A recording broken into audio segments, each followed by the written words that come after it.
অন্তর্বর্তীকালীন সরকারের আইন উপদেষ্টা আসিফ নজরুল বলেছেন, দেশের প্রতি ভালোবাসা নিয়ে স্বাধীনতা সংগ্রামে ঝাঁপিয়ে পড়েছিলেন মুক্তিযোদ্ধারা। তারই ধারাবাহিকতায় জুলাইয়ের গণ অভ্যুত্থান। 14ই ডিসেম্বর শনিবার মিরপুরের শহীদ বুদ্ধিজীবীদের প্রতি শ্রদ্ধা জানানোর পর তিনি সাংবাদিকদের এসব কথা বলেন।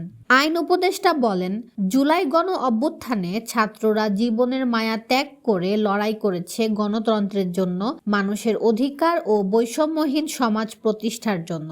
আজ এই শহীদ বুদ্ধিজীবী স্মৃতিসৌধে এসে তাদের কথা মনে পড়েছে। সে সময় তিনি আরও বলেন, 1971 সালে বহু মানুষের, বহু শহীদদের আত্মত্যাগের পরও আমরা স্বপ্নের বাংলাদেশ গড়তে ব্যর্থ হয়েছিলাম।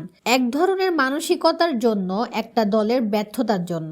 সেই ব্যর্থতা যেন পুনরায় না হয়। তরুণদের আত্মত্যাগের বিনিময়ে রাষ্ট্র গঠনের যে দ্বিতীয় সুযোগ আমরা পেয়েছি, সেই সুযোগ যেন আমরা কোনোভাবেই নষ্ট না করি। এই বুদ্ধিজীবী দিবসে এটাই আমাদের কাম্য।